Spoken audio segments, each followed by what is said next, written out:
Bienvenidos a un nuevo episodio de Derechos y Discapacidad. Hoy me acompaña el doctor Luis Miguel Peñafiel y Santiago Escobar. Les voy a pedir que cada uno de ustedes se presente porque son expertos en diferentes temas y hoy vamos a abordar desde la perspectiva de cada uno de ellos ciertos tópicos que están relacionados con las personas con discapacidad. Gracias, Lorena. Mucho gusto. Gracias por la invitación. Mi nombre es Luis Miguel Peñafiel. Yo soy abogado especializado en temas tributarios y societarios. Soy socio de una firma de abogados llamada de dos asesores legales y más bien estamos aquí a las órdenes. Ojalá podamos aclarar cualquier tema que involucre este tema bastante importante e interesante del mundo de las discapacidades. Gracias, Lorena, por la invitación. Nuevamente, buenas tardes con todos. Y soy Santiago Escobar, me dedico a Derecho Penal, siempre litigado en este ámbito. Soy aparte profesor universitario de pregrado y posgrado en algunas universidades. Y también me encuentro en el libre ejercicio de la profesión. Soy funcionario público, defensor público, penal, así que siempre enrolado en este tema. Así que Siempre en materia penal. siempre penalista. Así que Y tú igual toda la vida en temas tributarios. Todo el tiempo en temas tributarios. Ya.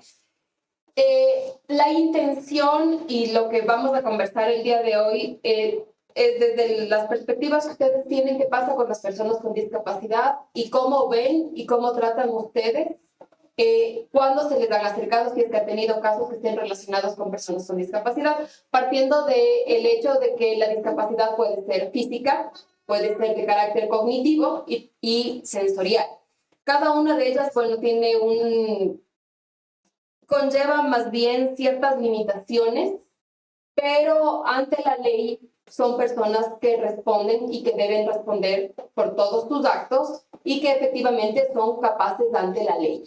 Habíamos conversado previamente con otros profesionales y dentro de estos debates que se están generando ahora respecto de la capacidad legal de las personas con discapacidad, independientemente de cuál de estas fuera.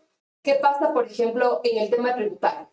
En el tema tributario, la norma lo que te habla es de ciertos beneficios, pero no va más allá de esto. Sí, mira, totalmente. El tema de las discapacidades yo creo que le ha quedado debiendo a nivel general, a nivel legal, más bien dicho, sí. Yo creo que en el país no se ha legislado para nada sobre esto y en pro de las personas con discapacidad, ya hablándote desde el aspecto tributario. Bueno, nos hemos involucrado con algunos temas. Es muy común escuchar algunos temas o cuestiones que los clientes plantean respecto al tema de discapacidades. Okay.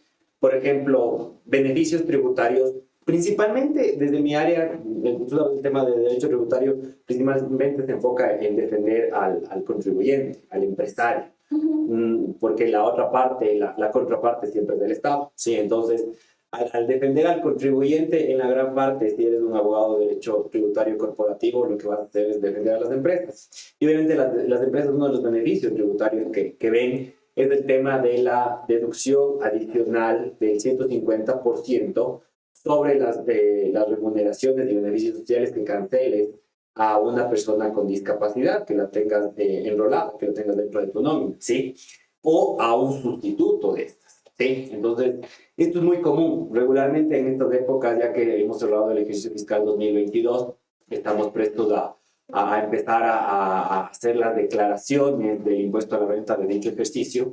Y obviamente una de las partidas conciliatorias para determinar cuál es la base imponible sobre la cual se van a declarar los impuestos, se va a pagar el impuesto a la renta exclusivamente, es justamente aprovechar las deducciones especiales que te reconoce la ley. Y una de estas, insisto, es el tema de la deducción del 150% adicional de las remuneraciones y beneficios sociales cancelados a personas con discapacidad o sus sustitutos. Entonces, mira, el tema es, creo que antes era incluso más provechoso para el empresario. ¿Por qué? Porque la norma preveía que si tú dentro de tu nómina contratabas a una persona con discapacidad, simple y llanamente por el sueldo y los beneficios que cancelabas, te podías descontar a nivel de conciliación tributaria 150% adicional.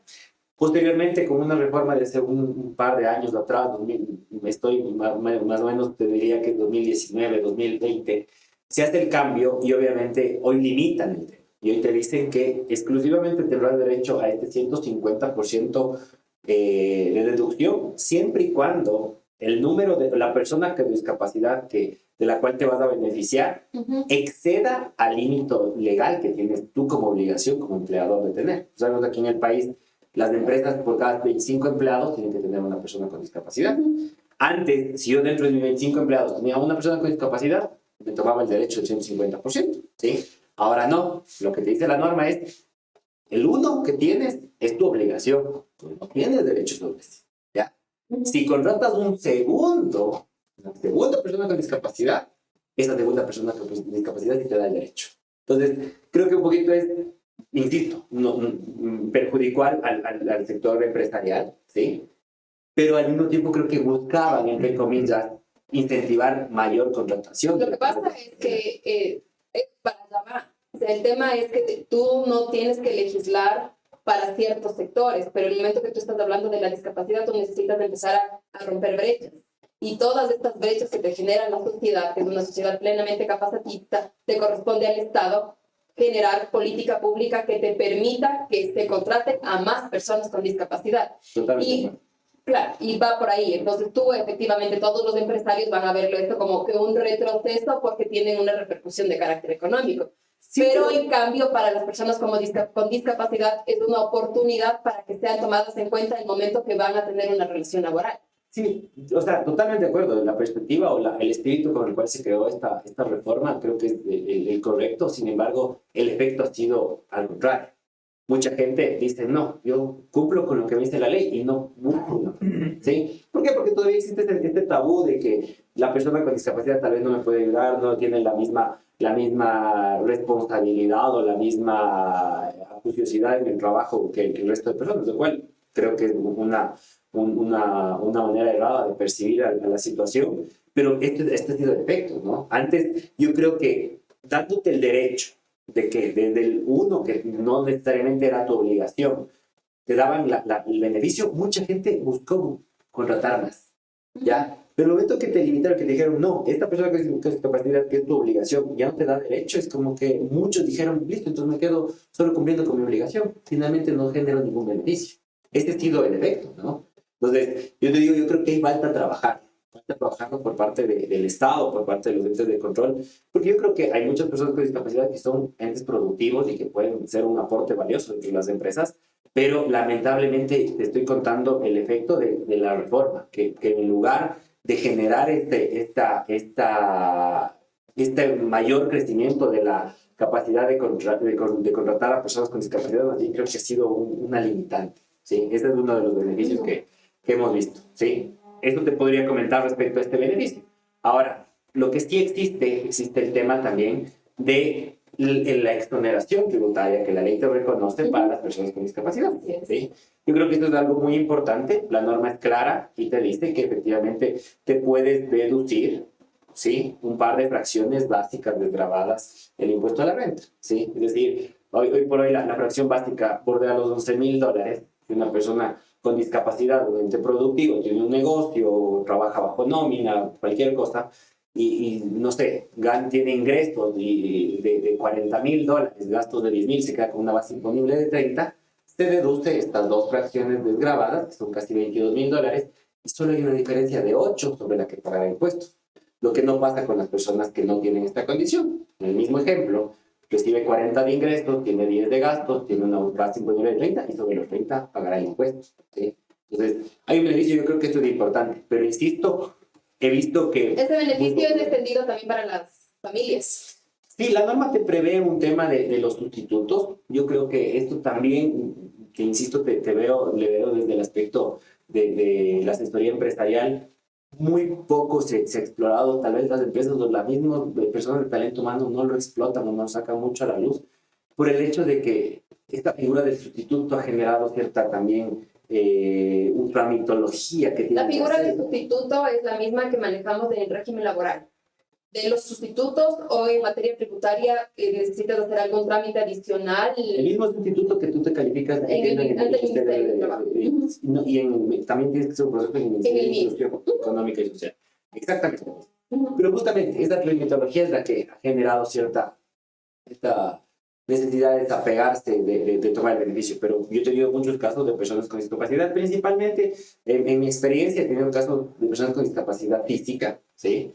Que se aprovechan muy bien este beneficio, ¿no? Y que al final del año, al momento de hacer su declaración de impuesto a la renta, efectivamente hacen el descuento de las fracciones desgravadas y pagan el impuesto solamente sobre la base imponible grabada ya con esta deducción. Creo que esto es algo positivo.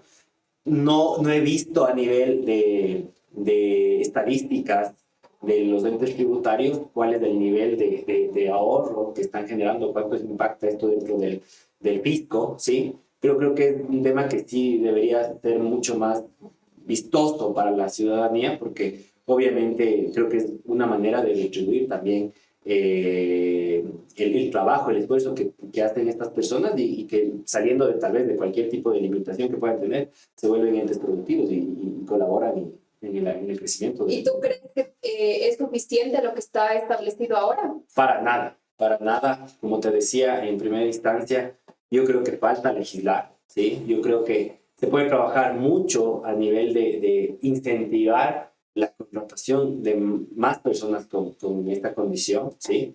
Porque en la experiencia, insisto, que he visto, hay muchas personas que tienen alguna limitación, pero esto no les impide ejecutar bien un trabajo y tal vez hacerlo mucho mejor que personas que no tienen la condición de discapacidad.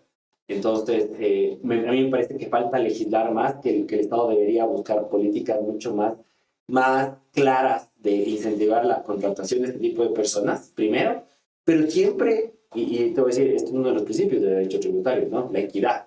Yo creo que siempre tiene que buscar también el Estado en generar ciertos beneficios para el sector privado, para el sector empresarial, pero justamente esto va a hacerlo más atractivo, ¿sí? Y obviamente va a ser mucho más aprovechado por todos los sectores. Uh-huh. O sea, sí, el tema es que la concepción es todavía bastante endeble. Pero hasta un punto, o sea, ahí respetando, ¿no?, todos los criterios tributarios y demás, ¿no resultaría también un poco discriminatorio hasta cierto punto que, o sea, lo veas como un beneficio y no como que en realidad es un derecho? Es un derecho, algo así. Exacto. No sé. Lo que pasa es que, por ejemplo, lo valioso de estos segmentos y de estas conversaciones, que bueno, que ahora por la tecnología se hacen podcast, antes podía ser la radio, puede ser la televisión, es que se tiene que empezar a poner en la gente este tipo de conversaciones porque empezamos a ver cuáles, desde las perspectivas que cada uno tiene, cuál es la visión. Y como podemos aquí, entre tres amigos que estamos aquí, hay una concepción súper diferente. La persona con discapacidad goza de derechos, entonces ese no es un beneficio necesariamente el que van a tener. Un segmento, un grupo de gente que ha sido históricamente invisibilizado, necesita sí políticas del Estado firmes para que esas brechas se vayan cortando, para que haya mayor participación, pero sobre todo para que la gente empiece a verlas y a respetarlas por el principio y por el mismo hecho de ser personas. O sea, mira, mi perspectiva no es el hecho de, primero, no por el beneficio me refiero a la persona con discapacidad. El beneficio me refiero justamente al que acoge o le da la oportunidad de trabajar y de formar parte de su equipo. Pero yo creo que el derecho tributario se basa en esto. Y te voy a poner un ejemplo simple, yo sé que me salgo de foco, pero mira, ¿qué es lo que pasó en los últimos años? El Estado no ha podido tal vez cubrir por el tema económico el tema de apoyar a los deportistas, ¿sí? ¿Y qué pasó? Se creó la deducción adicional que ahorita está en auge de apoyo a los deportistas. Entonces, ¿qué es lo que te está diciendo? El Estado no puede cubrir la manutención, el entrenamiento, las competencias, los gastos del día a día de un deportista que puede ser emblemático para el país, pero no le podemos dejar en el aire. Entonces, sector privado, ayúdame. Tú auspicia, suple mi obligación y tú auspicia. Y a cambio yo te genero un beneficio a la empresa, al sector privado que se está generando ese esfuerzo para ayudar al deporte. Sí, yo sé que son dos temas totalmente distintos, pero quizás hubiera sido más loable que lo hagan así para las personas con discapacidad, porque discapacidad y pobreza, imagínate, es un matiz completamente desastroso aquí en el Ecuador. Pero justo es lo que te decía. La norma antes te decía, contratas a una persona con discapacidad y toma un beneficio del 150% al empleador. ¿Sí? Mucha gente contrató. Nosotros como abogados recomendamos, nosotros en nuestra oficina también tenemos nuestra área laboral y una de las políticas de nuestra área laboral siempre ha sido impulsar el tema de la contratación de las personas con discapacidad, mostrándole al empleador que no solo va a contratar a una persona que tiene la capacidad suficiente de desarrollar bien su puesto de trabajo, sino también beneficiarse como un tema tributario, como una deducción tributaria adicional. Pero El políticas problema, tributarias para las personas con discapacidad no existen. la única que te hablé es del tema del derecho que tienen de descontarse su base. Mira, algo que por eso estamos mucho en auge y se ha activado bastante en este último año, el tema de los procesos de control a nivel municipal. ¿Sí? A nivel municipal, que te están revisando, te están haciendo auditorías para cobrarte patente municipal, 1.5 por mil y demás. Pero a mí me llamó la atención que ni siquiera el COTAD, mucho menos algunas ordenanzas, establecen exoneraciones de patente municipal para personas con discapacidad. Me parece algo absurdo. ¿Qué pasa si una persona, no, cualquier tipo de discapacidad, como tú bien mencionas, pones un negocio de un ente productivo, posiblemente está dando empleo, pero al final del año tiene que pagar patente municipal? El COTAD no te prevé una exoneración de la patente municipal. Lo único que te dice el COTAD es que te exoneran a artesanos. ¿Sí? El COTAD y la patente. El COTAD es el que regula la patente municipal en 1.5 por mil. No te habla de... Y no te las habla- ordenanzas... Algunas sí, Y otras otras no. no. Se vuelve discrecional de los... Exactamente. Entonces, imagínate, yo creo que ahí viene también el error, porque tú sabes que las ordenanzas es legislación a nivel seccional. La ley tributaria, ley del régimen tributario interno, un reglamento está basados en un tema ya de formación legal a nivel de asamblea, de decretos ejecutivos del presidente, pero si desde lo chiquito, que es una administración seccional como un municipio, no se está reconociendo este tipo de beneficios, imagínate un emprendedor que tenga una discapacidad que justo me parece que no tenga, o que tenga una exoneración para no pagar impuesto, un impuesto a la patente municipal. El COTAD existe, la norma general no lo prevé. Y al no estar prevista en el COTAD, ¿qué pasa? Los municipios legislan en función de lo que te prevé el COTAD para hacer sus ordenanzas y muchos no la han acogido. ¿Ya? Entonces, La ley orgánica de discapacidades no te habla, no estoy segura, de la patente, de los tributos de manera general. hay algunos que te hablan. Por ejemplo, incluso en el tema de la patente salió a la luz un tema también de las personas de tercera edad, que antes te limitaba, antes era general. Cualquier persona de tercera edad tenía deducción. Hoy por hoy te dice que hay ciertas condiciones que debe cumplir para conceder una exoneración. Posiblemente, no te podría ahorita certificar si en la ley de discapacidad que tú me estás detallando del tema. No. Pero bueno, y repito, así estuviera la ley de discapacidades. Lamentablemente aquí en el país tenemos tanta legislación, tanta norma. Para un abogado es difícil decir, hoy me centro en este artículo, pero tengo que ver la ordenanza y el decreto y el acuerdo y la circular, que se vuelve engorroso hacer un entendimiento legal. Pero, insisto, el COTAD debería haber previsto esto. Me parece totalmente injusto. No hay, que no lo pero tenga. no hay. El Código Tributario de manera general te habla de lo que nos dijiste y no va más allá de eso. Es decir, no tenemos políticas tributarias en beneficio de las personas con discapacidad. Sería la conclusión a la que... O son muy básicas, muy pobres, pero enfocadas como que generar efectivamente mayores beneficios para las personas con discapacidad. Veo que es muy incipiente la norma que hoy por hoy tenemos. Ok. Santi, tú desde tu perspectiva penal, ¿qué pasa con el tema de las personas con discapacidad? Antes de que comencemos a grabar, Luis Miguel te había dado un ejemplo. O sea, ¿qué pasa en el momento que se comete un delito? Y una de las personas con discapacidad, si es que la persona con discapacidad es víctima, este es un agravante. A ver, claro, hay que ponerse de acuerdo en qué situación te encuentras en cuanto a la persona con discapacidad. Si es que va a ser víctima o si va a ser procesada. Entonces, partamos de ahí. Si es que recae, si es que el sujeto pasivo, es decir, si es que la persona sobre quien recae el acto ilícito es discapacitada, en este caso constituye un agravante. Y la norma es muy clara, en esto te dice que la pena para el procesado, para la persona que comete el delito, se aumentará en 1/3 de la pena máxima.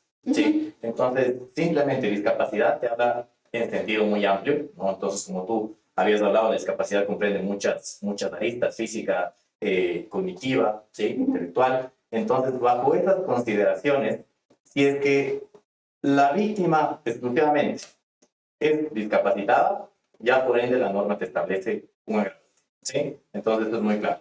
Y como agravante es suficiente para que la pena suba, ¿sí? Así pasa.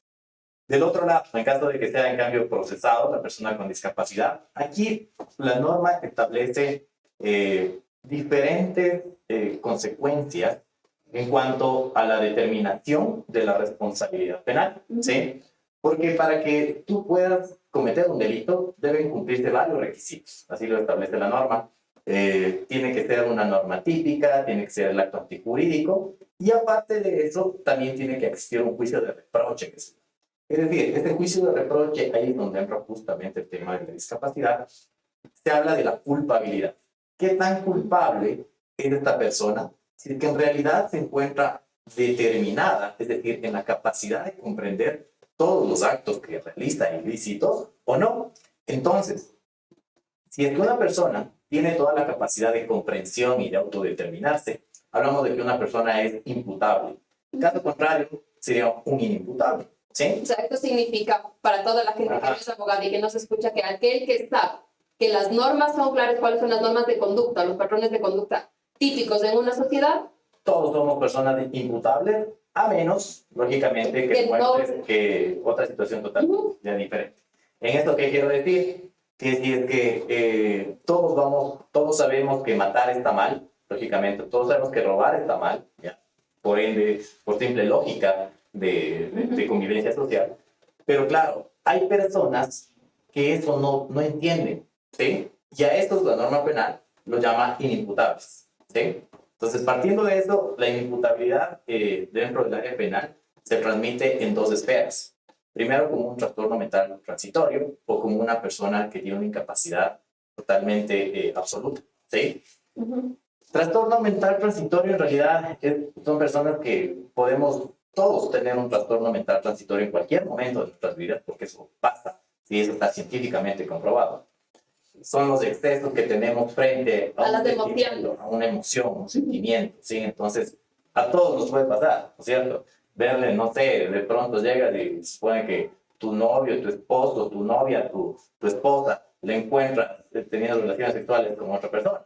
Le ves y lógicamente vas a tener alguna situación tal vez desenfrenada o no, o hay muchas personas que en tal caso no lo harían, ¿no? Depende cuál sea la situación emocional en la que nos encontremos en este momento para poder actuar. Ese es un trastorno mental transitorio en el cual tú desencadenas a consecuencia de algo, en este momento, una emoción fuerte, ¿ya? Bien. En cambio, en la incapacidad, en la imputabilidad absoluta, ya vienen situaciones mucho más complejas, ¿sí? Como la incapacidad de autodeterminarse, la incapacidad de comprender el acto, ¿sí? En donde aquí ya la norma te establece que efectivamente estas personas no serán responsables penalmente, pero sí tienes que poner una medida de seguridad. Eso te dice la norma, ¿sí? Y esta medida de seguridad, lógicamente, no la cumples dentro de un centro de rehabilitación social, dentro de una cárcel, no la cumples dentro de un centro de rehabilitación para personas que tienen enfermedades mentales. Así es, ¿sí? Entonces, partiendo de este escenario, lógicamente, aquí tienes que primero, si eres un abogado que está defendiendo a la persona que tiene una discapacidad o una debilidad mental, puede ser, no sé, también llamados así, podría generar, ¿ya?, que con tu prueba dentro del procedimiento penal, tú puedas llegar a configurar que esta persona, lógicamente, se encuentra dentro de una inimputabilidad absoluta y que es incomprensible el acto y también la capacidad de autodeterminarse. Entonces, bajo estas consideraciones, lógicamente, el juez no le puede imponer una pena privativa de libertad, sino lo que hace en este caso es imponerle una medida de seguridad. Aquí este es un tema que también resulta a veces ser un poco complejo, ¿ya?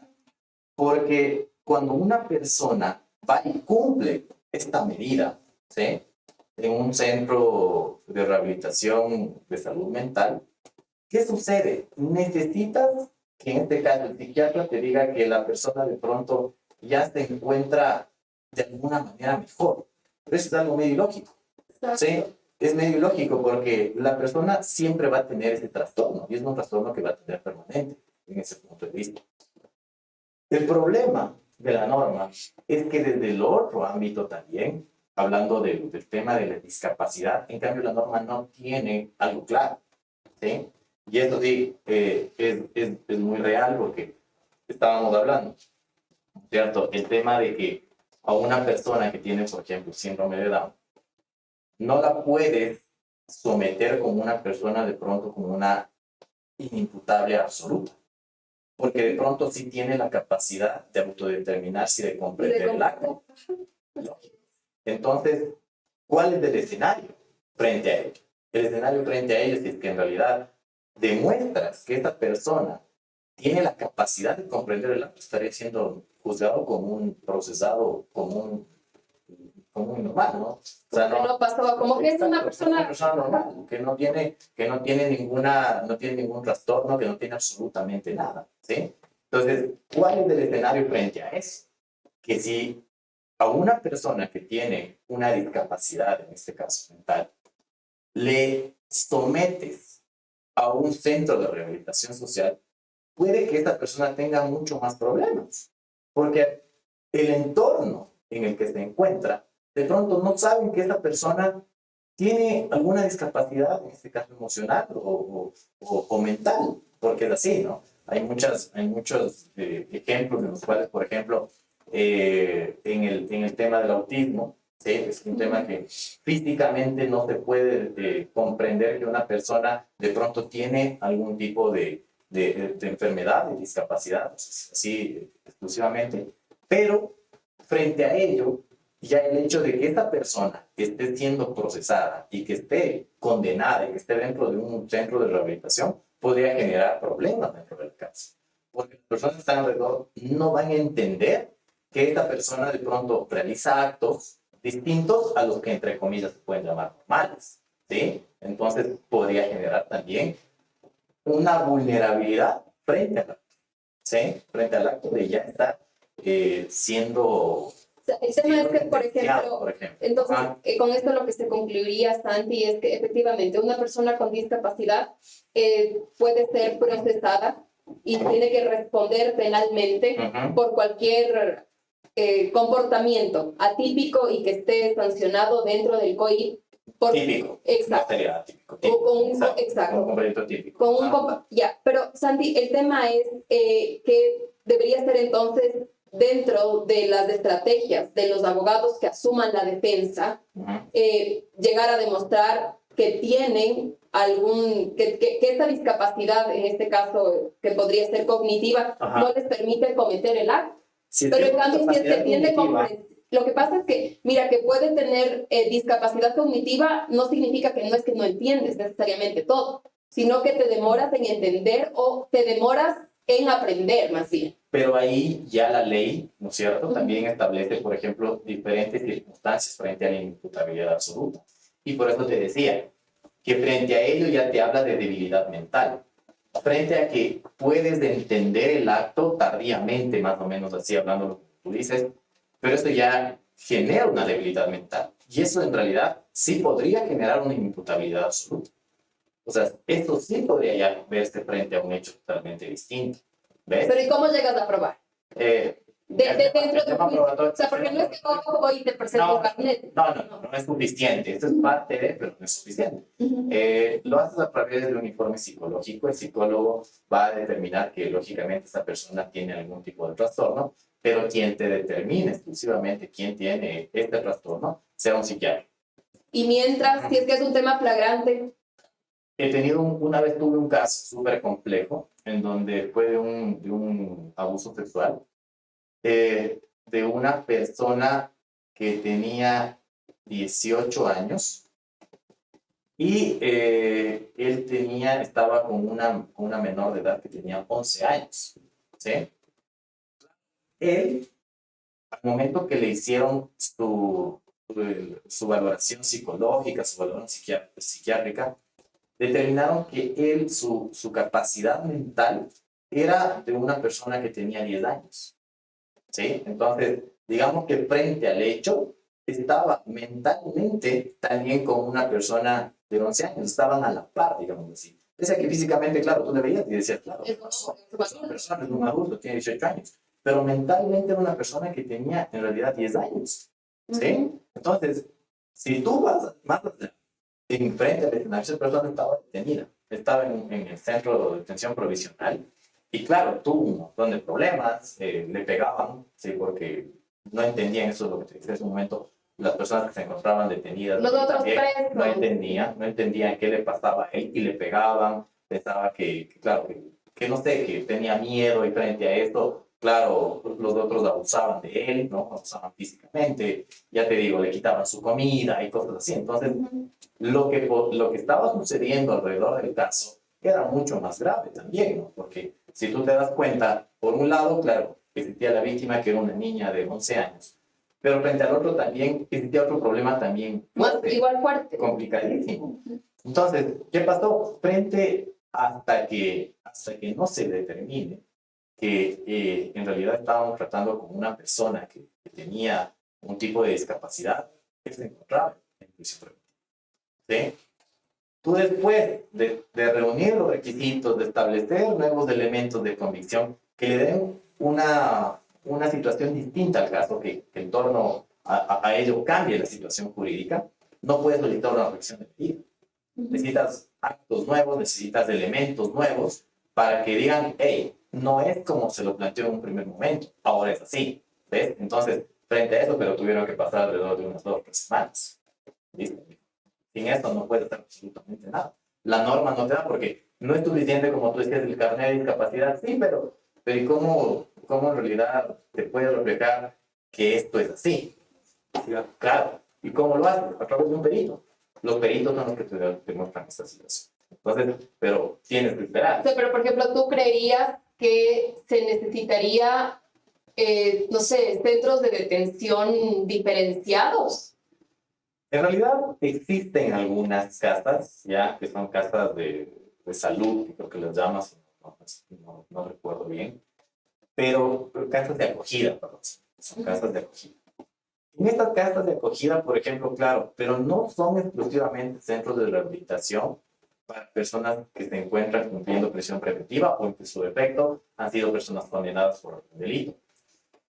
No existen en nuestro país. Y lógicamente esto hace que de alguna manera las personas puedan ir a estos centros, ¿ya? Pero sí, o sea, en realidad lo que debería hacerse es crearse centros de rehabilitación especializados para este tipo de personas, y no solamente para personas con discapacidad, es más, hasta para personas que son adultos mayores. No existe tampoco un centro de privación de libertad de rehabilitación para personas adultos mayores. ¿Por qué? Porque, claro, no hay que confundir, porque hay muchas personas que también confunden este tema, en el que dicen, sí, pero si es una persona adulta mayor, tiene arresto domiciliario. Sí, el arresto domiciliario, pero solamente es una medida de carácter cautelar. Es decir, mientras no se da juicio. Cuando ya tienes una sentencia condenatoria, ejecutoriada, la persona tiene que cumplir en un centro de privación de libertad. Así lo determina la norma. Entonces, bajo esta circunstancia, ¿a dónde va? A la Tacunga, no sé, a La Roca, no sé, todos los centros de rehabilitación. Pero no existen centros especializados porque no es lo mismo tratar con una persona mayor adulta, con una persona que tenga discapacidad, que con una persona que, entre comillas, tenga sus capacidades normales. No es lo mismo. No. O sea, pero Santi, por ejemplo, ¿cuál sería la propuesta?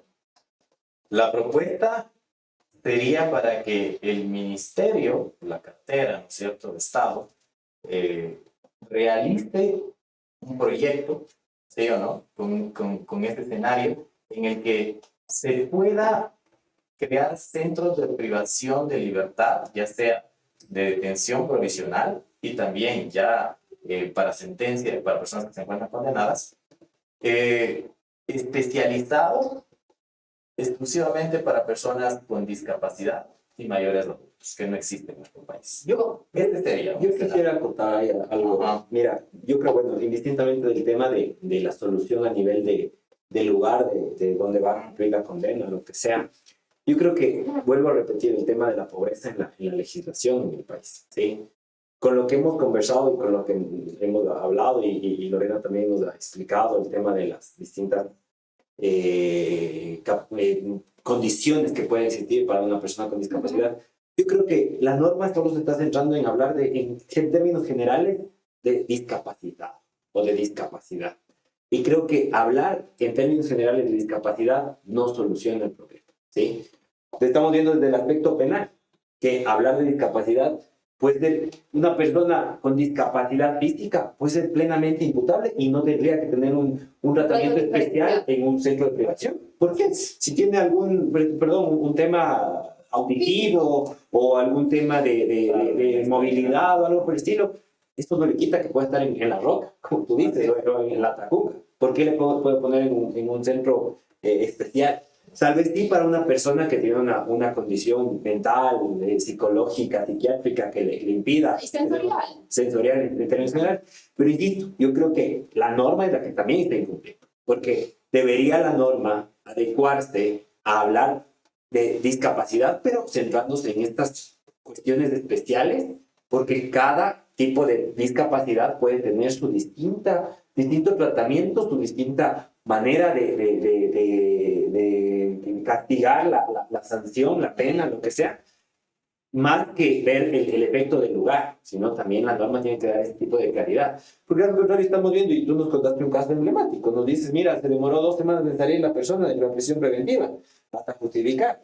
¿Y es por qué? Porque la norma habló de términos generales o no dijo mayor cosa el tema de discapacidad, cuando tal vez si había alguna aclaración a nivel penal de tipo de discapacidad, capaz que con algún tipo de examen más rápido se pudiese podido determinar un tratamiento especial. Así es, pero claro, en este caso, por ejemplo, necesitas peritos especializados en el tema, y eso es lo Pero que ¿quiénes serían los necesita. peritos especializados también? Porque mira, el tema de la discapacidad es desde la óptica, cómo lo empiezas a abordar. Ujú. Toda la historia de la humanidad está acompañada de este grupo de personas, pero resulta que no es sino hasta 1945 cuando efectivamente se empieza a dar un tratamiento y hablar del tema. Es un tema nuevo. Exacto, porque viene entonces la Declaración de los Derechos Humanos y ahí empezamos a tratar ya el tema de la dignidad. Se acaba la guerra mundial, la Segunda Guerra Mundial, pero ¿qué es lo que pasó ahí? Es la discapacidad física la que empezó a tener auge y el tema del desarrollo de la seguridad social a favor de este grupo de personas. Porque claro, tenías estos héroes de guerra que ya no tenían una mano, una pierna, etcétera, etcétera, etcétera. Entonces lo que hizo el Estado es tratar de generar una legislación que les permita a ellos vivir. Bien o mal, no sabemos, pero por lo menos que tengan la capacidad económica a través de una contribución del Estado que todos estos héroes de guerra puedan efectivamente subsistir. Y los empezaste a encasillar. Entonces tú tenías centros donde estaban solo personas así. Pero ¿qué pasa en cambio con la gran mayoría? La gran mayoría continuaba, el mundo siguió, pero para este grupo de gente no. Y para sus familias tampoco. Pero resulta entonces que la discapacidad no es solo física. Entonces tenemos otro segmento y tenemos otros escenarios donde son sujetos de derecho, donde son capaces legales y donde tienen una familia. Y donde en un tema tributario que vemos que primero que no hay política, realmente no pueden emprender. Y no pueden ser vistos tampoco como sujetos para ser contratados si no van más allá de la obligación que la norma le está generando, en este caso al empresario, para que les contrate. Pero estas mismas personas son sujetos de la sociedad. En esta sociedad tan dinámica, resulta que pueden hacer absolutamente todo.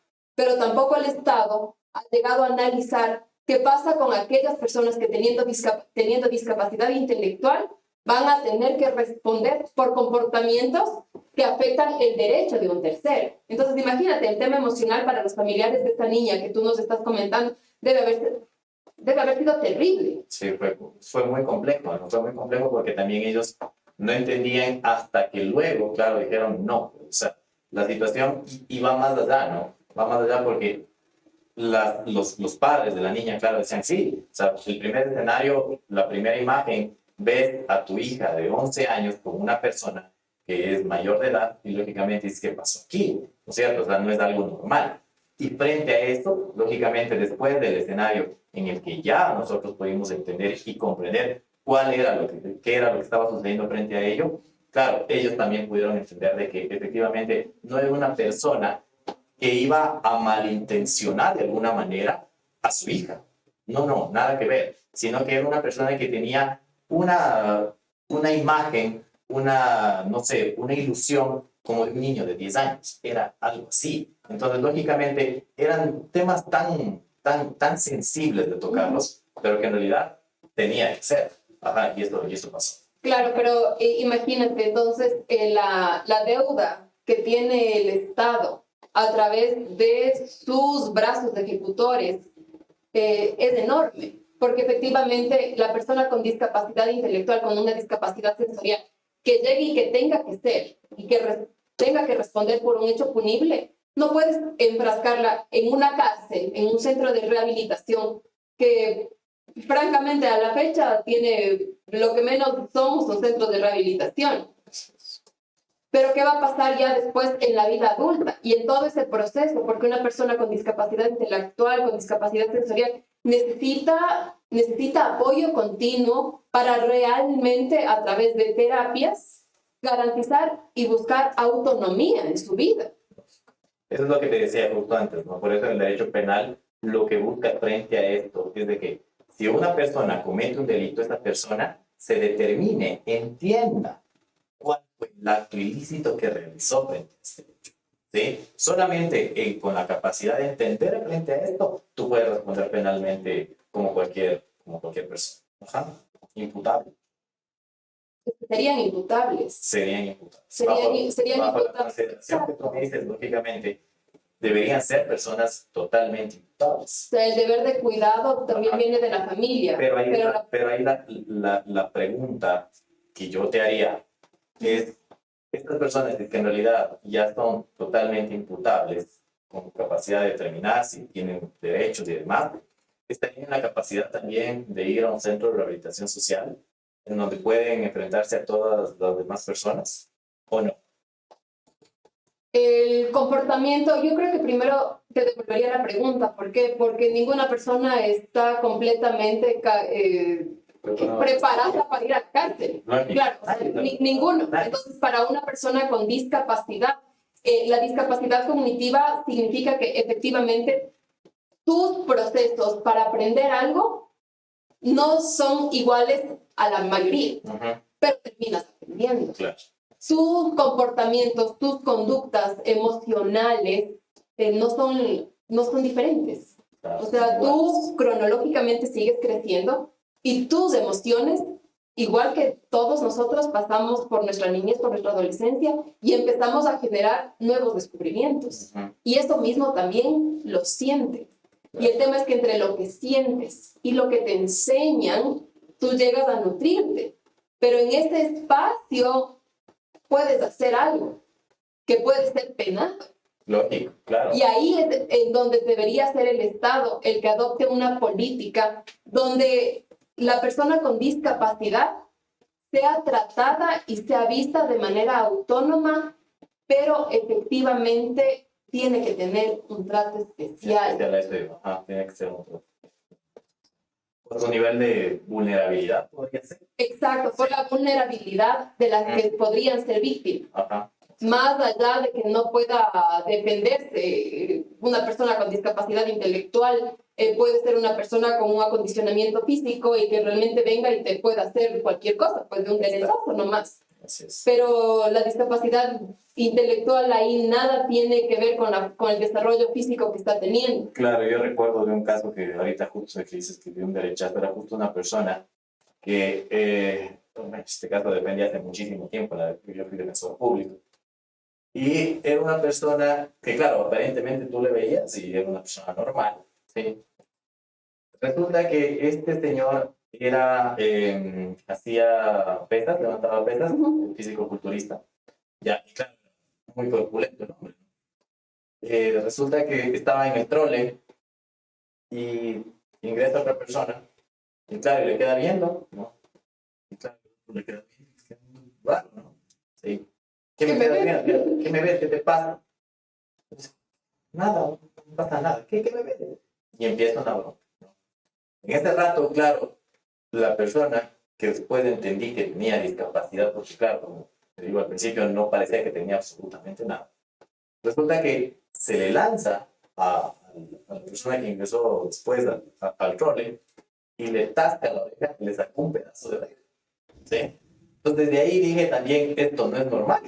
O sea, ¿cuál es la persona que entra al trole, tienes una bronca en el trole y te tascas una oreja y le sacas un pedazo? Entonces, claro, fue eso, ¿no? Y claro, después de eso, el problema fue, en este caso exclusivo, cuando yo ya tuve el caso cuando íbamos a audiencia de acusamiento. Y ustedes como abogados sabrán que cuando tú presentas elementos de comisión es de ejecución fiscal. Entonces aquí ya no tenía chance de nada, solamente tenía prueba nueva. Entonces, en el momento que, claro, mi teoría del caso iba que iban a ver que es una persona que tiene algún tipo de discapacidad, porque tampoco sabía qué tipo de discapacidad tenía. Y claro, ¿cómo hice? ¿Cómo fundamenté mi prueba? Primero le hice hablar a él. Y el momento que él hablaba, lógicamente se entendía, porque tú le veías, pero el momento que hablaba, ese man está en otro mundo. O sea, está fuera de foco totalmente. ¿Sí? Y el man, en el momento que empezó a hablar, los jueces dijeron, ok, ahora entendí. Y recién en este momento, pude, con prueba nueva, en este caso, los jueces determinaron que sean dos peritos psiquiátricos que determinen cuál es el problema que el hombre tenía, y así fue. Le hicieron dos pericias psiquiátricas donde determinaron que tenía algún tipo de discapacidad y donde también tenía su nivel su IQ bajo, ¿sí? En base a esto, le dieron también una medida distinta. Bueno, pero claro, o sea, son cosas que no te enfrentas todos los días, no son casos de todos los días, ¿ya? Pero que la ley, por esta misma razón, creo que existen los vacíos, ¿sí? ¿Por qué? Porque deberían existir frente a estos casos las soluciones respectivas, pero no las hay. Solamente las tienes del momento en el cual se te presentan, y ya te digo, son casos... Sí, pero igual que jalado del abogado que llevó el caso al inicio. Sí. Entonces, imagínate, claro, toda la carga emocional igual para esa persona y para esa familia. Era terrible, era terrible la situación, porque claro, él entendía, iba todos los días, ¿no?, al puesto y estaba ahí 8 de la mañana y lógicamente preguntando qué pasó del caso, y ya no tenías nada que decirle porque ya fue el día anterior y ya le explicaste, después iba al día siguiente, era lo mismo, y al día siguiente exactamente lo mismo. Y claro, y no entendía la situación. Entonces ahí te das cuenta que en realidad había un problema, y aparte de esto, falta de defensa técnica, ¿no?, en el primer momento, pero que de alguna manera fue solventado.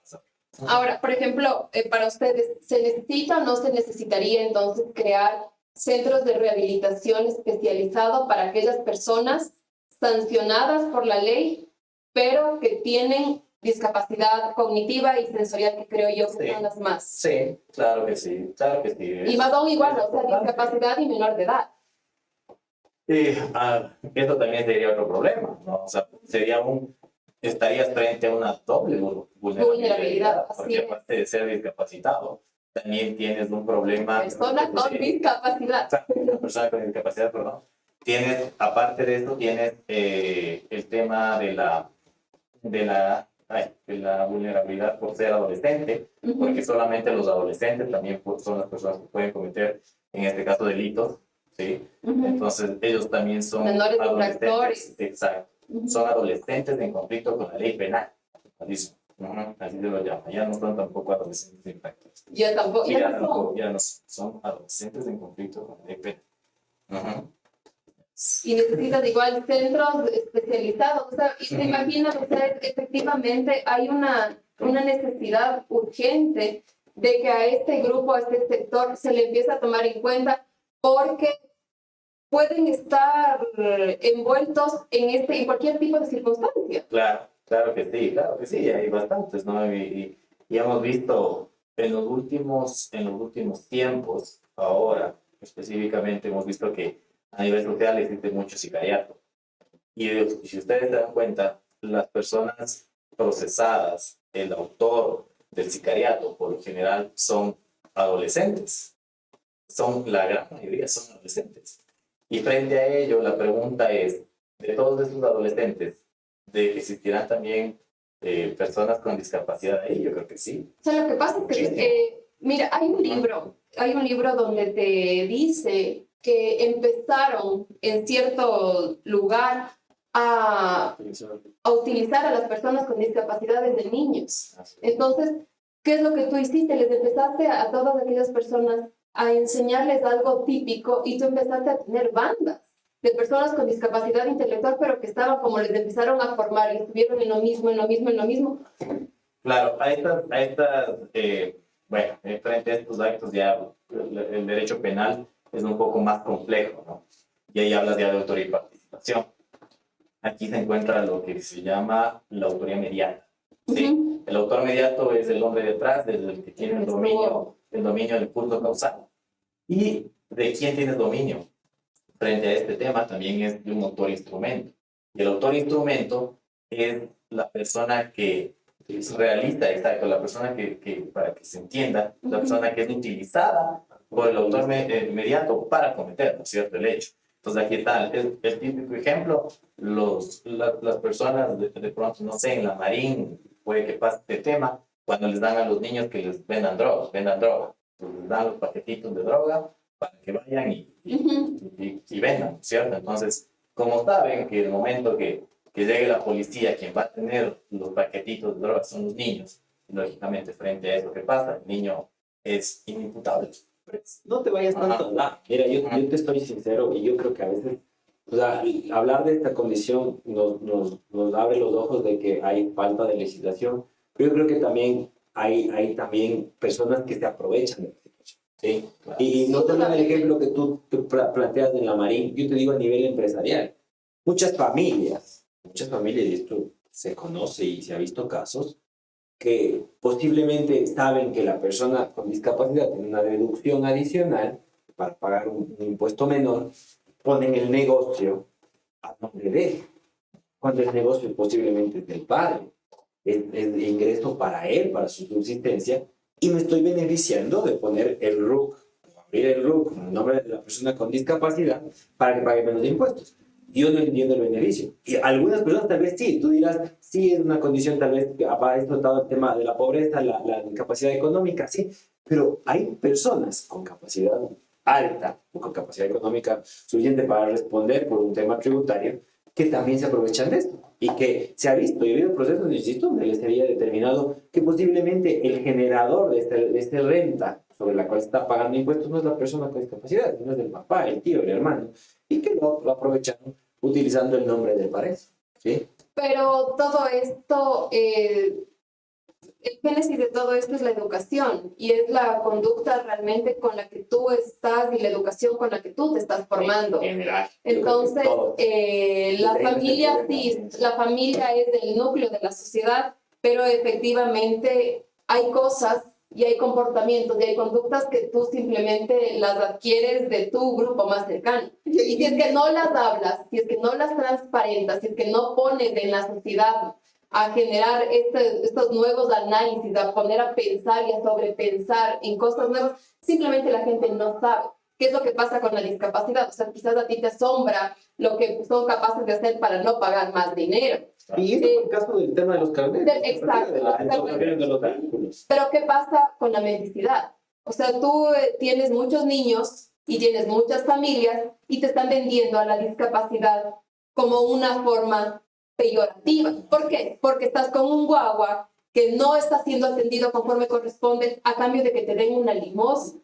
Entonces, por eso te digo, quien tiene que tomar, creo yo, las riendas y establecer una política transparente y de que tiene que hablarse de estas cosas, porque claro, mira, en el tema que tú manejas, que netamente tributario, tu área netamente penal, al final del día aquí los tres somos abogados, hay tantos abogados, hay tantas familias, pero resulta que este grupo de personas no es atendido por el Estado y el Estado es el que tiene que ser el llamado a establecer una política suficiente y tiene que educarnos a nosotros, a los que no tenemos discapacidad, para que veamos con otros ojos y una vez que cambiamos este chip sí, el chip que tenemos respecto de estas personas, realmente ahí podemos generar una sociedad más dinámica y una sociedad donde integre y se trate por el simple hecho de ser humano a una persona conforme corresponde. Caso contrario, no. O sea, caso contrario, lo que estamos hablando ahora, después de que tú eres docente tanto tiempo, de que tú también estás en el ejercicio profesional, de que yo llevo en esto casi más de 12 años, no creo que ustedes hayan previamente abordado a profundidad qué es lo que pasa con las personas con discapacidad desde sus áreas de experticia.